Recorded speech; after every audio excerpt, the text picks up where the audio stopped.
Hello guys, today I'm here to share with you all the most toxic lesbian movies that I would say, hey, these women in these relationships, they were definitely being toxic. But before we break it down, please don't forget to like, comment, share, subscribe, and let's get right into it.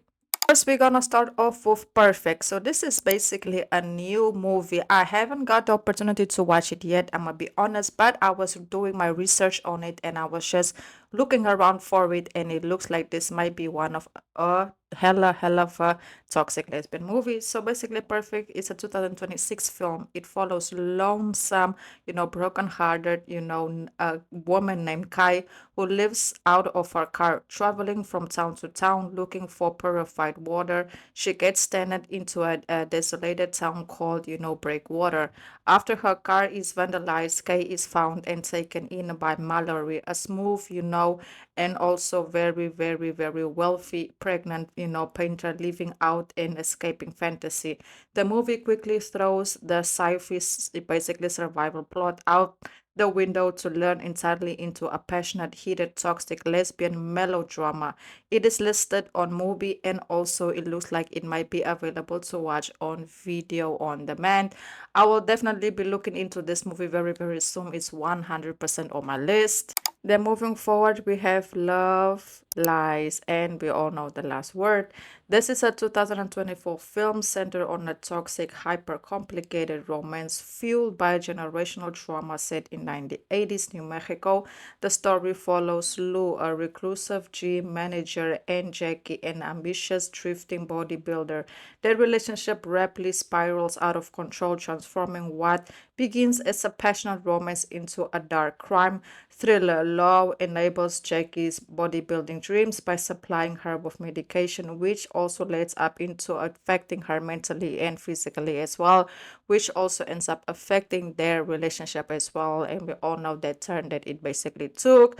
This movie at the beginning, I would definitely did enjoy it, but the ending scene, like that giant situation, things I didn't get it. But at the end of the day, this movie is super intense, and I have to say, pretty much toxic if you ask me.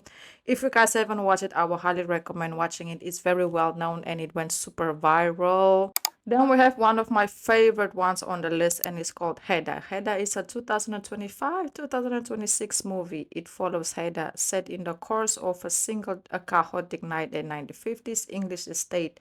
Henda in this case is a narcissist, born socialite who has married a male, teacher who works at the academy named George. The plot is ignited by the arrival of Dr. in this case Helen. She's also Heda's intense former lesbian lover. Helen is a recovering alcoholic who has recently decided to, basically fight for her sobriety. Obviously, everything goes well for her until she re-encounters with Heda. Heda makes her basically relapse and get her back into her old ways. Especially Heda, being jealous the fact that Dr. Helen has a new, love interest who is also a lady. And then they have that whole roller coaster ride of, also Heda manipulating her not to get the job that her husband is also fighting for. And then one thing led to another. And if you guys don't know the ending of the movie, I can highly say you should watch it. But yeah, this one is toxic all over. All. Then we have Silver Haze. It was released in 2023, and it follows a 23-year-old nurse that actually ends up running away with a patient who also has a lot of traumas going on for herself. So basically, in this case, the nurse, she was going through an attack, and that attack basically changed her whole direction in life. Then she ends up running away with this patient who's also very unstable and also has a lot of trauma of her own. So while the two run away to have a fresh escape and to start life over, you can definitely see that things don't go as planned, because they slowly start to see that both of them are very chaotic, and both of them have a lot that they have to overcome individually if they want to make this relationship, situationship moment between them actually end up, in this case, working, because the partnership function is very, slow train wreck where both of them, have basically see the traumas on each other.